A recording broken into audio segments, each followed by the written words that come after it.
बिस्मिल्लाहिर्रहमानिर्रहीम। अस्सलाम वालेकुम। मैं हूं आपकी chef food Asia with Sasha के साथ। उम्मीद है कि आप सब लोग बिल्कुल खैरियत से होंगे। जो रेसिपी मैं आज आपके साथ शेयर करने जा रही हूं वो है गोला कबाब की रेसिपी, जिसके लिए मैंने ये मटन का कीमा ले लिया है। आप चिकन का भी यूज कर सकते हैं। इसके अंदर मैंने आधी तली हुई प्याज है जो ऐड की है। ये जो आप ग्रीन ग्रीन देख रहे हैं ये चॉप किया हुआ धनिया, पुदीना और 3 से 4 अदद हरी मिर्चें हैं। इसके अंदर जो मसाले मैं ऐड कर रही हूँ वो है धनिया पाउडर। ये ½ टीस्पून से भी कम है क्योंकि मैंने जो मिन्स लिया है, जो कीमा लिया है वो कम क्वांटिटी में है। ये गरम मसाला पाउडर है।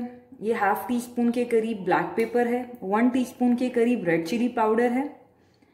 1 टीस्पून के करीब नमक है और ये ½ टीस्पून के करीब जायफल जावित्री का पाउडर है, ये इसमें जाएगा।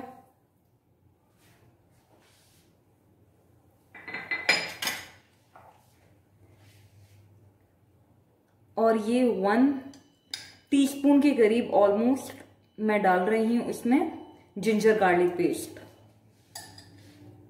अब इस पूरे मिक्सचर को मैंने चॉपर में एक फाइन पेस्ट तैयार कर लेना है।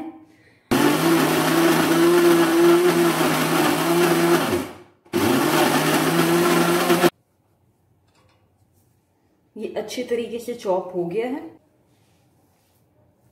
एक फॉइल पे मैंने ये जो कोयले को गर्म करने रखा हुआ था उस पे मैंने ये एक फॉइल पे उस कोयले को रखा है।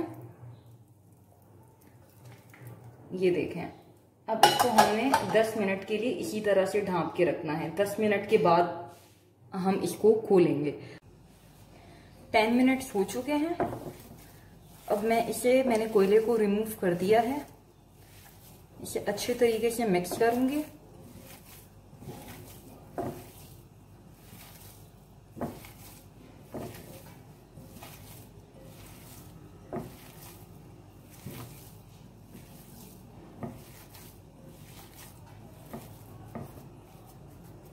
अब इसे मैं साइड पे रख के फ्लेम को ऑन करूंगी। इस फ्राई पैन में मैंने थोड़ा सा ऑयल ले लिया है और ऑयल को गर्म करने रख देंगे।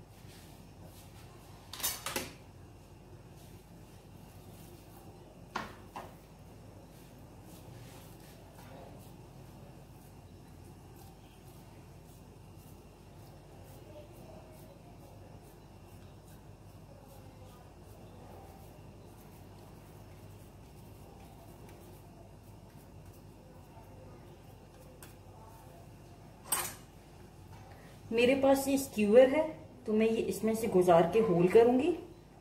अगर आपके पास है तो गुड इनफ, नहीं तो आप जो शाशलिक वाली स्टिक्स होती हैं वुडन, या जो स्टिक्स होती हैं उसको भी आप यूज कर सकते हैं। स्ट्रॉ यूज किया जा सकता है।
हमारे गोला कबाब ऑलमोस्ट रेडी हैं। अब मैं इन्हें निकालूंगी, डिश आउट करूंगी। अगर मेरी ये रेसिपी आपको पसंद आई हो तो काइंडली इसको लाइक करें, शेयर करें और सब्सक्राइब करें। Thank you so much for watching. अल्लाह हाफ़िज़।